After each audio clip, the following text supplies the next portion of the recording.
Welcome to the Maneuver Meta, where I, and sometimes Paul, discuss the evolving meta in Flames of War version 4 Late War. I'm Lexi, and I've been playing Flames of War on and off for around 11 years. While I've played on and off, I've continually collected a large German, American, and Soviet armies. At the beginning of the COVID-19 pandemic, I dragged my roommate Paul kicking and screaming into the Flames of War community. Hello, everybody. This month's episode of the Maneuver Meta is sponsored by Gamers Revolt. Need to pick up any hobby supplies or models? Be sure to check them out.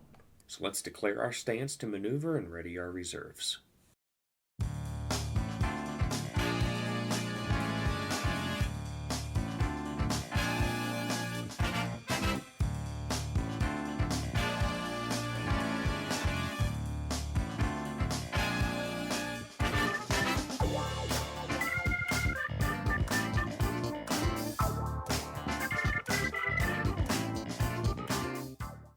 Hello, everybody. Welcome back to another episode of the Maneuver Meta. We got a treat in here for you today. Paul is working, making pizzas, and so to make it so that I'm not just talking to myself in this room, I brought on one of my good friends here, Danny. Say hi, Danny. Hi. So, Flames of War. What do you play? Okay. I play British and Finland in mid and late war for both armies. Mm-hmm. I have a pretty big collection of both, but they're the only two that I play. Yeah, and your British are now technically award-winning. Yeah, Yeah, technically, I won. They are painting. You won a painting. You now have more award-winning armies than I do. Yeah.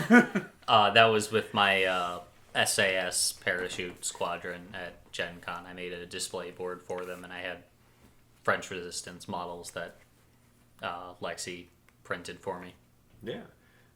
So if you're watching on YouTube, I'll make sure in some point in here that I'll be putting a photo up of that list. So if you're listening to this podcast and you want to see the award-winning army, go check out the YouTube video. I'll have photos of it posted there. But you only play Flames of War? Yeah. I mean, I might get into Team Yankee. With my incessant nudging. What's it like once or twice a week? Hey, man, you should check I out don't this know. Team Yankee. It's gotta happen, but yeah. Yeah. All right, so on to our next portion here, hobby. So, I mean, for me, it's been a little bit of everything. I finished up the, well, let me back up. I made a deal with my partner that she would buy me STLs for Tau so that I can finally start printing and collecting my Tau army for Warhammer 40,000 if paint is on every single one of my Flames of War and Team Yankee models.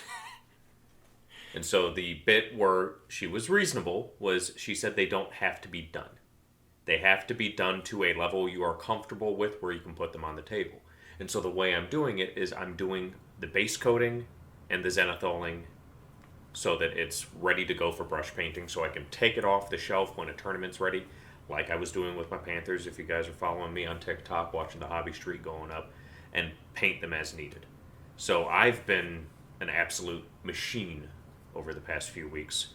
I've done 16 Churchills, 8 Panthers, 4 mobile wagons, 6 250 Recce, and then I did a whole bunch of Americans, a bunch of Shermans, and then for I'm starting to work through the Soviets for Team Yankee because I got a lot of Soviet stuff to do. I got 5 BTRs built out of 25.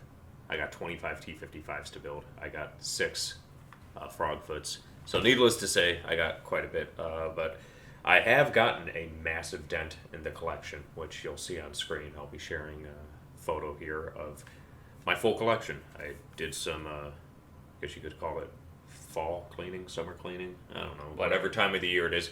I cleaned everything out, put it all out on the table, and I am very, it's always difficult for me, but I'm really trying to pat myself on the back because a lot of that table was painted. And It's summer, by the way. It's summer? Yes, Still technically summer? it's summer until I turn the fan off in my room. Summer until you turn the fan off. Fair. Yeah. That's a good gauge. But yeah, it's always difficult for me to compliment myself on a job well done. That's something that I try and work on. But as you can see in this photo, that is a lot of green, a lot of tan, and a lot of Dunkelgelb. But it's a process and it's getting done.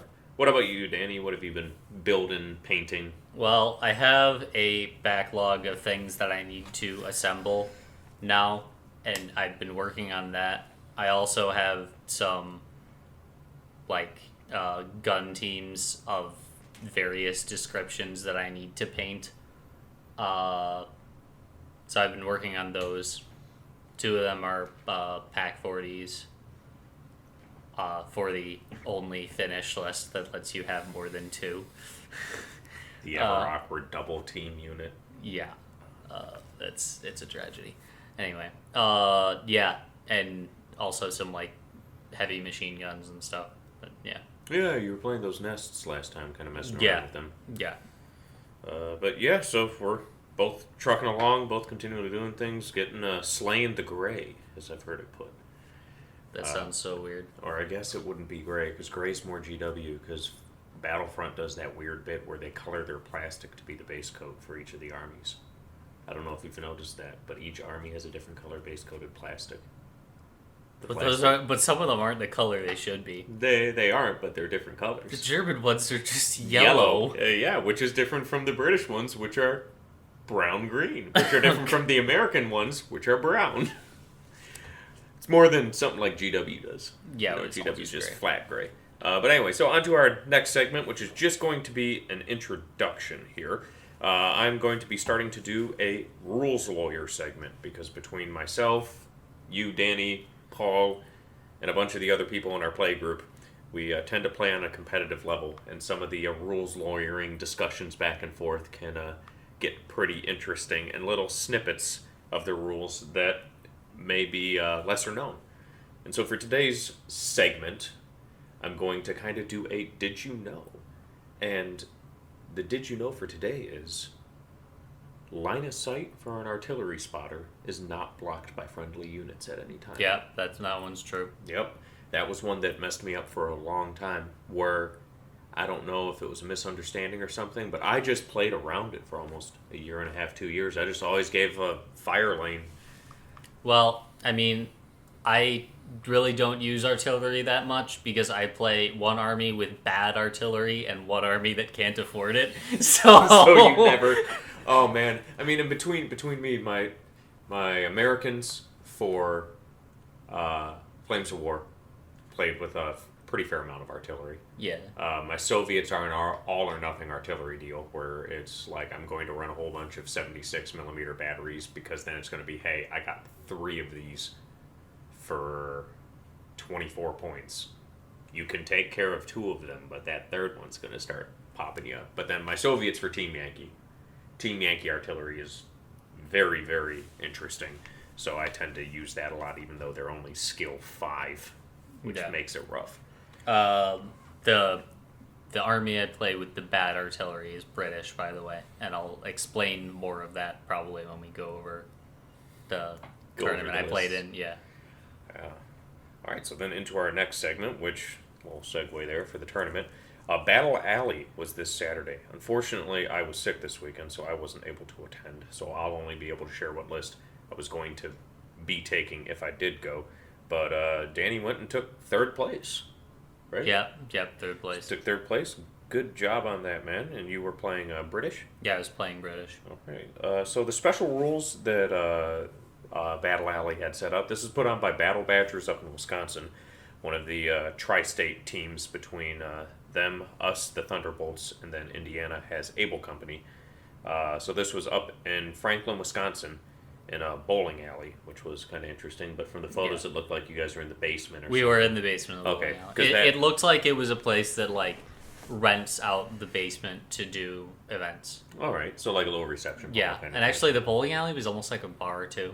Oh, that's neat. Yeah. Well, I mean, Wisconsin. Yeah, I guess it's just like a stage for events, you know. Yeah. Which is neat, though. Neat that they're willing to work with something like that, you know. Have a bunch of guys, hey, we play tabletop miniature games. Can we rent out your basement? Yeah. You know, I always think that's neat when companies are willing to assist like that. Yeah. But so the special rules that they had in place, it was a 110-point list size. Late war. Late Yeah, war was late the war. theater. And the only change to the rules that they had, they were using the extended mission matrix or extended battle plans. I always forget what they're called. They removed the word deep from reserves. So if you rolled a mission that had deep reserves, you still had reserves, you just ignored the deep portion. And did they also do a drop one stance selection as well? Yeah, Where you, you could- you can't use any of them twice. Okay, So you had to use all three stances. oh, you had to use all three, so it wasn't a drop one. Okay, so it Yeah. was attack, maneuver, defend. Yeah. Okay, so that I always love it when that happens. But yeah, so that was the big one though. Deep reserves did not exist. So I imagine I know for my list I'd written around that, and you brought you were pretty ballsy with your list. Not something that you would always see, but we can go right into that with you. Okay. What'd you bring for this? So I was playing a Desert Rats Cromwell Armored Company. And so do you want me to just like go down the list and Yeah, say everything? yeah. Okay. Yeah, so in the that was my formation, was the Desert Rats Cromwells. So I had two 75mm armed Cromwells for my HQ, and then I had 2 units of 3 Cromwells with the 75s and one Firefly in each unit. And the Firefly is a Sherman with the 17-pounder cannon. And then I had 2 units of 4 Desert Rats Stewarts, which so that was my recon. And then in support, I had the 4 M10 17-pounder Achilles, which is in every British list. And then I had 2 units of 2 Averies, and I'll explain what an Avery is in a second because not everybody might know that one. And then I had just a full-strength British rifle platoon with kangaroo transports, which is just a U.S. priest with the gun removed and used as a troop carrier. And I also upgraded the riflemen to be Canadian, so they have the Relentless 3+ rally. And then I had a lucky card. That's it. Yeah, pretty well rounded, a little bit of everything, and Yeah. I think the lacking of the deep reserves was neat because that minimal change, again, all in my opinion, is it enabled people to bring tank companies. You know, the majority of the Yeah. time, if deep reserves is on the table, that has evolved. We saw a lot more heavy tanks in this. The meta has evolved around that when you're playing not being allowed to pick any stance twice. I feel like we just need to make up some sort of lingo for it. So for a no stance duplication, no, that's too many We'll words. talk about it later. Yeah, but the meta has evolved with defend being needed to be in there with reserves, that people tend to take infantry companies with armored support, of having one kind of armored unit be a super tanks or a couple of small units. A lot of depending. people will take armored car companies too, because those don't get hit by Yeah, deep because those reserves. don't get hit by deep, so you can spam them out on the and board. depending on what the armor of your light tanks is, sometimes people will do that. Although I can't think of any that are really meta, and not in late war, but definitely in mid war. But yeah, it made it so that there was actual tank companies because people weren't having to worry about divvying up what was having to go into reserve off of the deep rule with it being removed. So I thought that was neat. I thought that was kind of a neat thing to change it up a little. Also, like, another thing about the tournament is it was only 2-hour rounds, and that matters because usually 2.5 hours is the standard, so you have to play fast in order to not get a draw in 2 hours. So at least for the Thunderbolts, when people that were talking about what list they were going to take, we urged each other to play tank companies that'll play quickly, so that we don't Keep that turn time down. Yeah. So as far as my list is, like, its strengths and weaknesses, it's extremely fast. The Cromwells are just about the fastest tanks you can get. The Stuarts are pretty fast too. They're TAC 12? They're only tactical 12, not anything ridiculous like some of the mid-war stuff that's tactical 14. Crusaders are tactical 14. Oh, wow. Yeah. Anyway. But their dash is like, it's 28 inches cross-country off the top of my head. And that actually mattered a lot in one of the games that I played, but I'll get into that. So as far as this list, though, you'll notice that it doesn't have any artillery. That's because British artillery is kind of mid. It's either overpointed or just so bad it's not even worth it. It's overpointed mostly. Like the your two actual I don't know, like Traditional artillery options are something with a 25 pounder, so either the emplaced ones or the what are they called? It's on the tip of my tongue. Not priests, the other thing. I don't remember. Sextons. Yes, sextons. Sextons and priests. And the priests are pretty good, but like, because they have the 3+ firepower, and the 25 pounders only have 4+. But the priests are really, really expensive. So if you're basically, if you can't get mortars, you just really don't take artillery. Instead, you use like crocodiles and avries to clear out infantry. And the avries are really good at that. So the only thing that I was missing out on in this list was smoke bombardments. I didn't have any. So that wouldn't be an option for me in any of the games. So I almost feel like your maneuverability is almost a smoke screen in and among itself. You know, being able to just go, you know what, I'm not doing this. Skirt your way. That's around. Exactly what happened in one of the games. Yeah. So should I get into the game? Here, I can go through my list real quick though. So my list that I was going to be taking was I was taking a Bulge German list, a dual formation. What you call it? A Untitled Cat? Because I really liked that. Untitled Cat. I really liked that because it's a Brigade Panther company with a Schnell Group Nittle. And so the Nittle Cats. So my Brigade Panther company had 2 platoons of 3 Panthers and the HQ section of 2 Panthers with 4 Warblewinds that I upgraded to mobile wagons, basically turning them into Bofors. You know, the capability to have mobile AT-7 firepower 4+, especially in the half-track armored car meta, is though those things can shred when they absolutely need to. And I mean, you taught me that in mid-war firsthand what that does to light armor. Yeah. Then my only support option that I had was and I'm bummed I wasn't able to go because I was really looking forward to testing this, was running 4 Grills instead of 3 Wesps.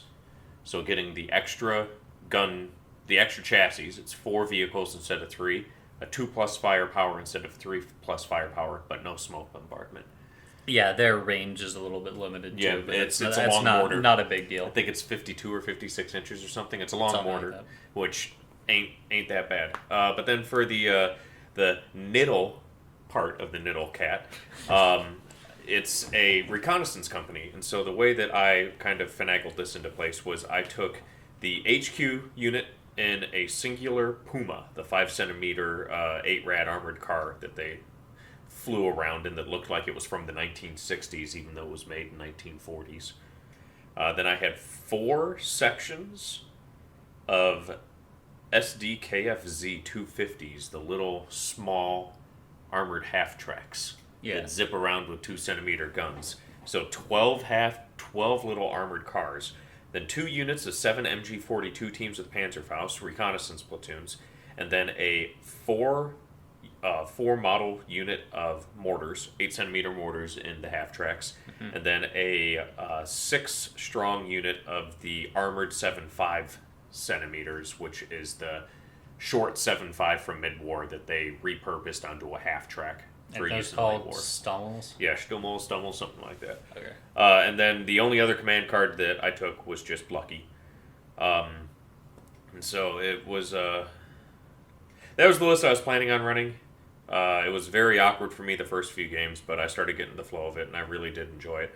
And for 105 late war games, I'm probably going to be trying to figure out a slightly modified version of this to run it, because I just feel like the spam potential with the armored cars backed up with 8 front armor 10 Panthers. Yeah. Like that alone. And the fact of the matter being, this list could play deep reserves. Yeah, it could. The only thing I would think with it is in a tournament you have to be careful with it because you might just be giving your opponent points when you do win the game.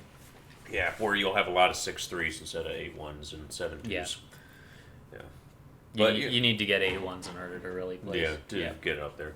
But yeah, that was my list. I was really bummed I didn't make it, but sometimes shit like that just happens. So now I'm swapping over to Team Yankee to begin getting practice for Dragonfall because I am going to drag myself to that kicking and screaming if I need to. But so then, yeah, this next bit is all going to be Danny kind of going through what Battle Alley was like because I only got to witness it secondhand through messages from him after each game and photographs that the Battle Badgers guys put up. So take it away, Danny. Yeah, I didn't take as many pictures as I wanted to. I just kind of forgot about it. And with the 2-hour time limit, I couldn't think about that while I was playing the games, but whatever. Couldn't stutter yourself. So the first round, I don't remember his full name. His first name was Earl. That's who I played against. He was a Battle Badgers guy, so a local guy. And his list was kind of a troll list, but, I mean, it was good, but, how many Panzer 470s did he have? Jeez. I want to say like more than 12. Oh Lord. Yeah, he had 2 entire companies of Panzer 470s. He had 1 brigade and 1 SS company of them, and then he had like 12 or 18 AA half tracks, not the drillings, just the 2 centimeters. And then, like, a handful of recon, and he had 1 platoon of infantry. So he just really likes his frying pans.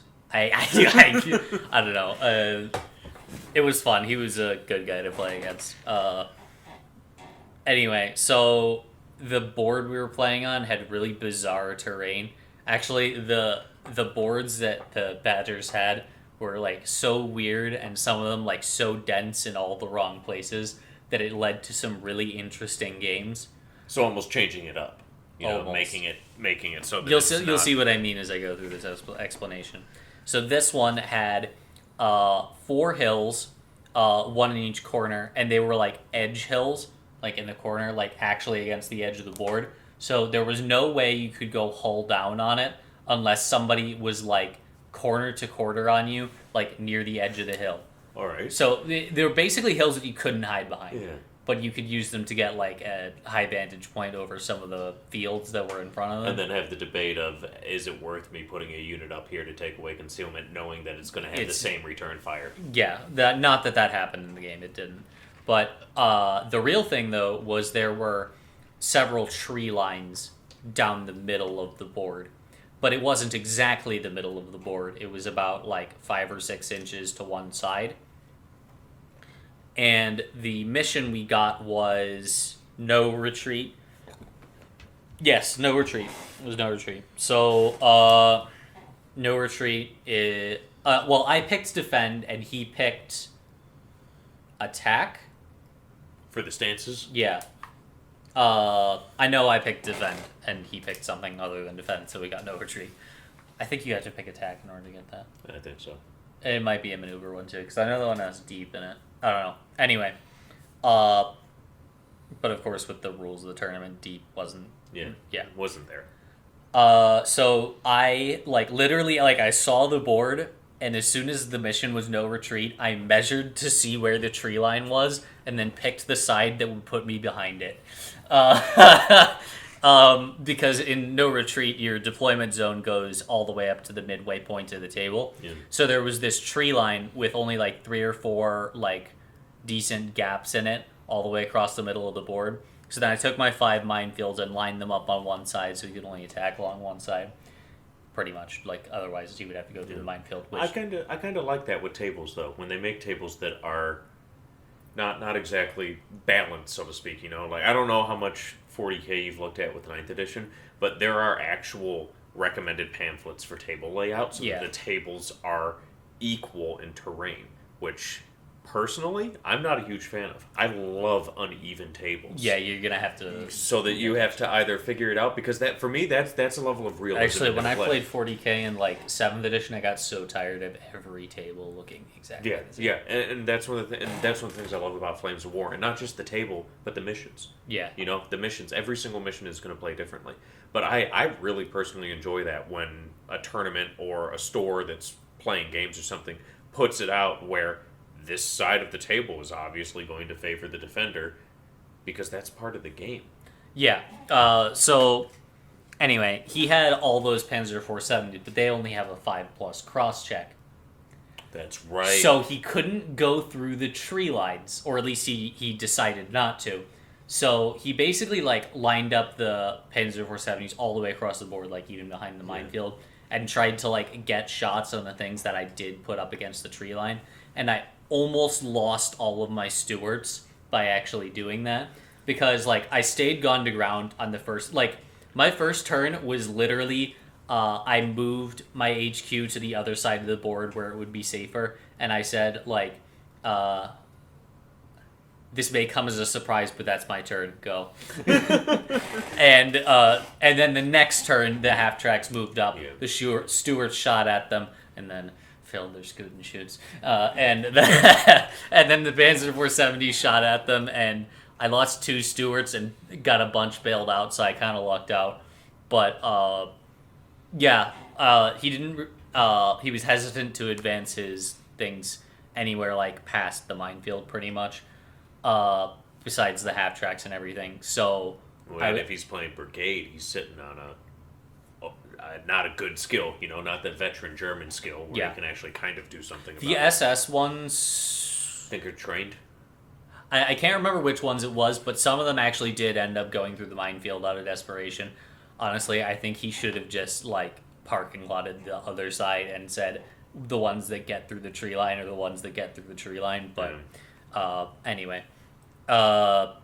So that one just ended up being like stuff filtered through and got killed by my tanks. My reserves showed up eventually, and it got to the point where he had his infantry barely contesting the objective while both Avri units rolled up to them and so for those that don't know what Avries are, you want to give a quick bullet point on what these monsters are? I think I tried to explain that earlier and then didn't really. Yeah. Okay, so the way they work is they're like an artillery unit, but they only have a 6-inch range. They're allowed to move and fire artillery. They completely ignore danger close. And they have an auto firepower, but it's only AT1. So it's pretty much useless against any armored tank team, but against infantry, and also it's brutal. And you can only have two. You can only have 2, right? Yeah, it's only Max 2 2 in a unit. Yeah. And they ignore the rule about having to re-roll to hit for having only 2 teams in the, or having less than 3. Yeah, and that makes sense, because if you're required to only take 2. Yeah. It's kind of like the aircraft with rockets and bombs. If you're only allowed to have it's the 2, same as the aircraft rule. So basically, what you do with them is you move up to like 6 inches of the enemy, and then you range in. And they're vets, right? They're veterans, yeah. So 3+ skill, and then anyone that gets hit has to re-roll their successful saves, and if they fail it, it doesn't matter if they're dug in; they're dead because firepower auto. So I have 2 of those units. So if there's a dug-in infantry unit, I don't expect it to survive more than 2 rounds of me shooting those things at it. Yeah. You just flub gun them. Just roll yourself in, and man, they're freaking brutal. But they're able to be dealt with from the opposing player's point of view because they do only have 2 tanks in the unit. Yeah. So if you kill one, it's last stand checks for the rest of the thing. Yeah, but and also their range 6 inches is really short. Yeah, which makes it so their front armor 9 because it's a Churchill chassis. Yeah. And especially now with Bulge German out, 9 is nothing to write home about anymore. Yeah. They are killable. Anyway, so that's how that game went. So I ended that one 8-1. So then after the lunch break, I came back, and my opponent was actually Joe Lewis for the second game. And his list was the British Daimler Recon Company. Oh, car spam. Well, he had that, but it wasn't really a car spam. Okay. He had just like the HQ, and then he had, I think, 2 units of the Daimlers, maybe 3, and then he had 2 units of carriers, so that's only like a 9-point formation. And then he had a second formation, which was Desert Rats Infantry, and he had the Bagpiper HQ, which I thought was kind of neat. Yeah. And his infantry actually looked kind of cool. They had like, apparently if you set them up right, it makes like a diorama, and there's like one of them had like a civilian car on their base, and I don't know, it was cool. So he had 2 platoons of the Desert Rats with the HQ, and then a couple 3-inch mortars. What else did he have? M10s, I think you're mentioning. Yeah, he had 2 units of the M10 Achilles with the 17-pounder, so he had 8 of those, which is a lot. Yeah. It's a lot of shots. And then his... what was his... Oh, yeah, the other thing is he had a platoon of the FFIs. Oh, the Free French? So Yeah, they start on the table. The French interior partisans, yeah.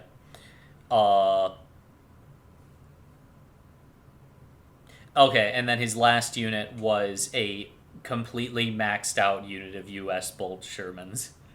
He had a jumbo and 4 E8s. Yeah. Wow. Yeah, so that was his reserves, pretty much, was that unit. Yeah. Right. So I was seeing scuttlebutt on that on Facebook forums and talking to a bunch of players in the community, and a lot of the European players too, that was actually something a lot of people were looking at as a good one-drop reserve roll. Yeah, I've thought about it jumbos too. with the Easy 8s, also because the Easy 8s would be the only thing that could get stationary rate of fire coming out from they reserves. can literally roll on and just... Yeah. But anyway, spent too much time on the list there.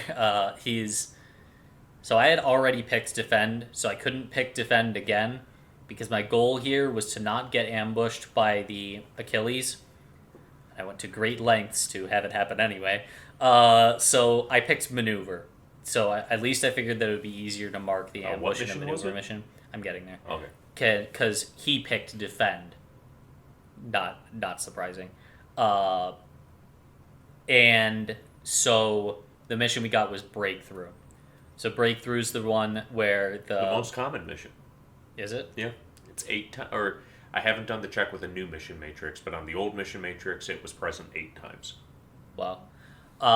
Yeah, but breakthrough has basically the defender gets 2 whole quarters to deploy in, and then the objectives go in one corner, and the attacker deploys in the other. Except there's no like minimum distance from the center for the objectives. So you can put one like almost literally in the exact center of the board, and then you generally put one close to the opposite side. I had a tricky decision for my reserves because I think I had to choose mine first. Did I? I don't remember. Anyway, so I put my infantry and the M10s in reserve because I didn't want the M10's position to be like known at the beginning of the game, so that he could go for them, because that was the only unit that would really be able to contend with the Shermans when they showed up. So I figured that if the Shermans show up first, then the M10s will be able to deal with them, show up second, and then hunt them down.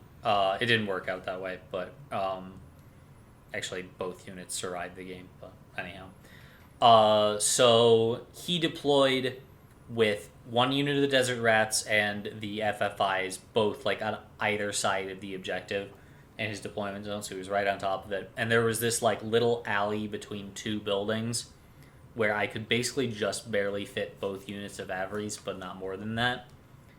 And behind the objective, there was like a wooden fence, and then another wooden fence that was like boxing in a plowed field. So, and then there were like, there was a forest a little bit off to the side, like near the center of the table, and there was a like big field on the opposite side with a hill over it. So what I did is I had to stop an ambush in that forest and in the field. And the field was easy to stop because I just had to drive the Stuarts onto the top of the hill, and then he wouldn't be able to deploy the ambush in there. Well, yeah, because then you're losing concealment, so Yeah. you got to be at long range. So then basically, like, each of the two Cromwell units went opposite directions, and the plan was to, if he didn't ambush on the first turn, then they would dash to the forest that was like closer to the back to get up close to that one, so he couldn't get in there either. So really, your game plan in this was preventing, or not necessarily preventing the ambush, but making it happen where you wanted it to happen. At the very least, I was trying to make him either decide to ambush shooting at something that would be concealed, or just like hold the ambush until it's like irrelevant or like long range or something. But what happened is, so remember the spot, I wish I had a picture of this, the fence behind the objective, which was in front of the fence around the tiny little plowed field. That's important. Remember that. Because his infantry basically deployed between the two fences. So on turn one, the Averys move forward. He started close enough for me to just not even blitz, just move and then flump. bomb him. But the gap between the buildings wasn't large enough for me to also put the Stuarts there. So I couldn't have like machine guns covering them in case he tried to assault me, which I figured he would only do if he bailed them out by ambushing them, which he probably wouldn't do if he got a concealed shot at me, which inside the plowed field, that's what it would have been. Also, the second unit of M10 started way like near the back of the board, so they would have had to move and then to get shots. Anyhow. But the Averys killed enough infantry in the right spots that he was able to ambush the M10s in front of the first fence. So I literally created the spot that he could ambush in after having covered all of the other ones. Man, and that's even that is just because it's artillery. So it's not even randomized. It's not even like you can go, oh, he was taking the... No, it's literally this guy's hit, this guy's hit, this guy's hit. So you literally cleared the hole for him. Yeah. That's one that I guess I'm going to try to learn from, that's something that can happen, because I would have never thought of that. Yeah, clearing a spot for an ambush to pop up where you're clearing your opponent's ambush, not them moving to pop up. Although that's not as funny as one time Paul, not your Paul, the other Paul, actually ambushed behind a vehicle that I destroyed earlier in the game using it as concealment.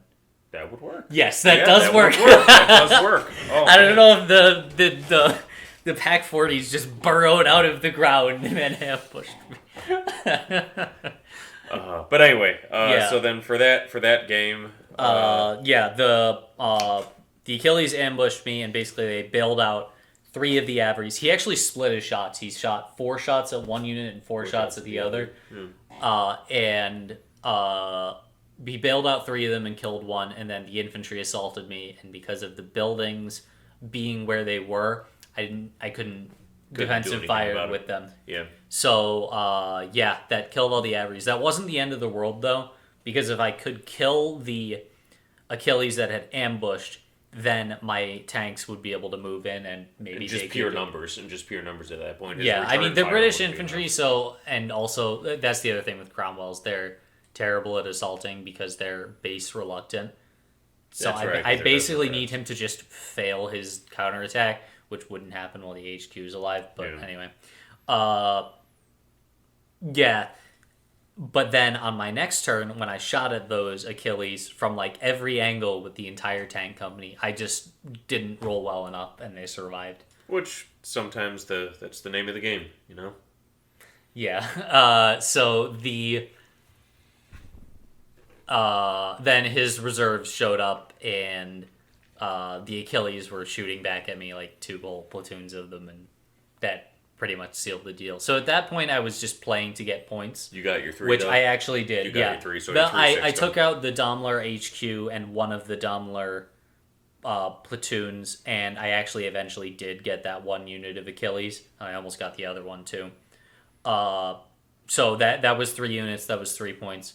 That's the rough thing with armored cars is when you do win games, if the cars take casualties, then that's like easy points for your opponent. And that's something low-key that is one of those little steps up from a casual player to a competitive player. Is actually thinking about a that. competitive player losing the game will look at it as, okay, how can I take points away from this person so that they don't score an 8-1 victory? Well, it's not just that. It's like if you're getting points for yourself. Yeah. Because I got 3 points. I guess I'm just a vindictive bastard.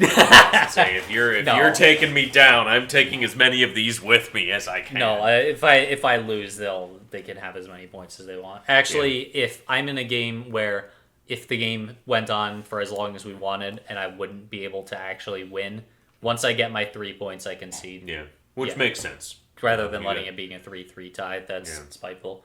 Anyway. Yeah, that's definitely spiteful. Okay, so you had your first game was No Retreat, your second game was Breakthrough. What was your third game? Third game, okay, well, I had to pick attack in this one, and I think my opponent's last stance was defend.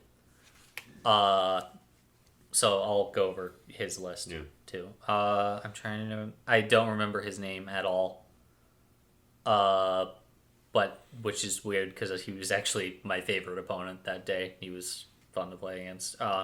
He was playing a U.S. Bulge Sherman company with no infantry. He had in support he had 6 priests and the U.S. anti-aircraft unit. The mixed one. M17, M15, whatever it's Whatever. called. It's the one with the 2 different kinds of aircraft guns in it. And in the actual formation, he had basically each unit was a jumbo and 4 late 76s, so no easy 8s. Yeah, but still giving them the 76, and I'm assuming HVAP on top of that. Yes, and HVAP. Everything had HVAP. And he had 3 platoons of those. And then his HQ were downgraded 75 millimeters, which will be important later. Oh. So, and this is another one where the terrain played a factor. So I picked attack, he picked defend, and we got dogfight. Dogfight is delayed, deep, scattered reserves for the defender. It's like a worse version of no retreat for the defender. So, along my side of the board, between my deployment zone and his, there was a line of terrain pieces that would have required cross-checks. There was a stone wall around the building, and then there was a forest, and then a church on the other side of the road from the forest, and then there was another gap, and then another forest. And he had 5 minefields. So between each of these pieces of terrain that would have needed cross-checks for vehicles, he put a minefield. So go ahead, roll for minefields or roll the across. The literal only way I could get across the board was either go through a minefield or go through something that required a cross-check. So my plan was to just do a first turn, go follow me with the infantry to get into the first minefield, and then clear it the next turn. But in order to do that, you can't be pinned down. Yeah. And my infantry were rallying on a 3+. They were by the HQ. I rolled snake eyes. So I didn't clear the minefield on turn 2 like I planned. I got it on turn 3. But being slowed down by 1 turn was a big problem. Because, so obviously I had to win the game before his reserves destroyed me. And this is a classic Cromwell's versus Sherman's comparison. That's what the game turned into. Because his armor is better. His guns are so much better. Because they just have the base 75s, right? The Cromwells, yeah. They got the AT-10. So I'm AT-10 versus his armor 7 at the worst, pretty much. Unless I got a side shot, which is pretty hard.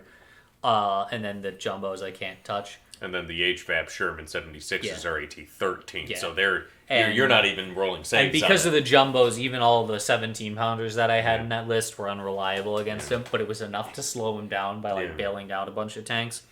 But the thing that the Cromwells have against the Shermans, besides being cheaper, is that they're like literally like more than twice as fast when they're dashing. Oh yeah.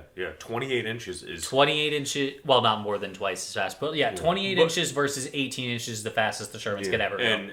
And people don't realize how large 28 inches is until you see that on the table. It is almost half the board because think about it. The board is 6 feet. So half the board is 36 inches. Mm-hmm. 28 inches is quite literally almost, And then if you follow me successfully after that, you got a 30-inch. Okay, well, I'm reluctant, so that's not going to happen. Okay.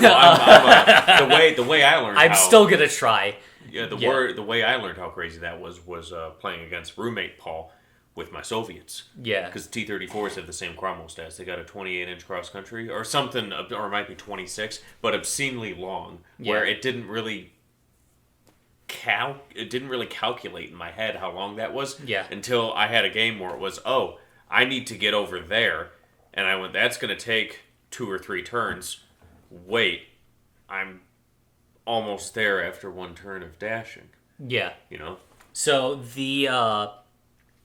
he deployed one of his Sherman units in another wood that was like a little bit in his deployment zone by the objective that was near the front. Mm-hmm. And then once I like moved up some stuff to the stone wall with just the intent of like shooting at those guys, I was gonna like go for that objective, and then if I destroyed the guys there, then I could take it, and if I didn't, then I could go for the other one. And then once I moved up there, he ambushed his second Sherman platoon in the same woods at a different spot. And based on the way he deployed, I probably should have anticipated that was exactly what he was going to do. But I'm glad that he did, because if he held that ambush for the whole game, I wouldn't have been able to do what I did. But and then that's one of those things, too, that you told me a while ago, that's one of the things that 80 to 90% of the time matters in competitive games, not blowing your ambush too early. Yeah. It's it restricts your opponent's movement more by not being there. And it's also the capability, depending on the unit, to save the unit.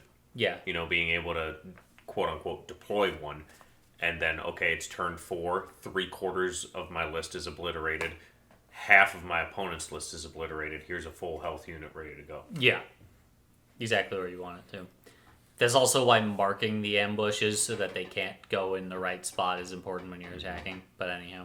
So he deployed it in that forest. So there's now 8 Shermans sitting in this forest in various states of build out or destroyed, or not. And so they basically had a shootout with the Fireflies and the M10s that the M10s eventually lost. But on turn 3, the Canadians actually cleared the minefield. So guess what I did? I cross-country dashed across the entire board. Cleared the radio call. Sir, the minefield's been cleared. All right, get out of here.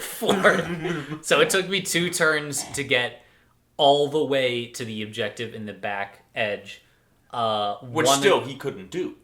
Yeah. Yeah, you know and that. One of his reserves came in. He had perfect reserves in this game, by the way, because he had Patton.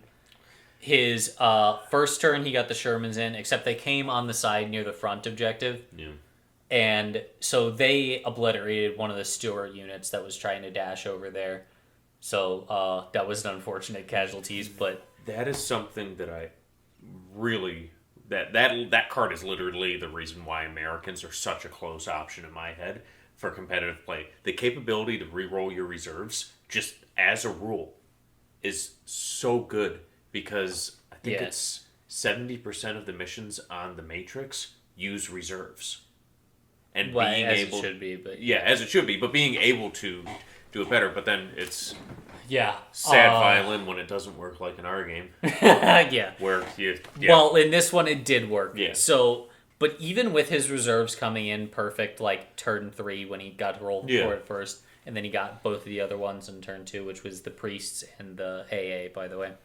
But the only thing he had defending his other he had armored mortars too. I forgot about that. Oh yeah, the little but the armored mortars were buried in the forest with the HQ at the front of the forest spotting for them. Yeah, so the Cromwells and Stuarts dashed across the entire board and then had to like fight tooth and nail to kill the AA things.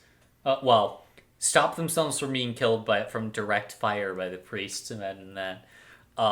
And kill the HQ, which they ended up bailing out the HQ. And also, get this, there were 4 teams in the Canadian platoon left. They got back in their transports and then dashed across the board too. And then next turn they got out, and at this point I had bailed out both HQ tanks, and I had positioned so that the armored mortars that weren't bailed out wouldn't be able to machine gun me, because I was basically charging the bailed out HQ were in between between them and the Canadians.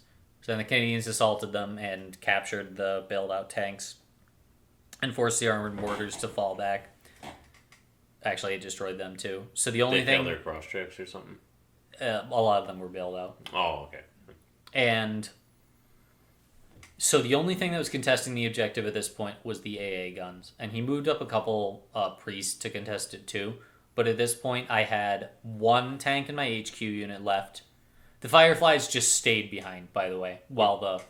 Which makes sense. Cromwell's dashed across. That's what you do with that formation. The Fireflies stay where they are, because if you don't move, being out of command does not matter. For shooting. Yeah. So I had 3 Cromwells in 1 platoon and the HQ, and then 3 Stuarts and both units of Averies. And also, it turns out that the Averies actually bailed out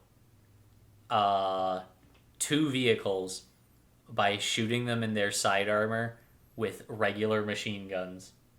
They have 3 MG shots, but that can do it. But US half tracks are side armor 0. Yep.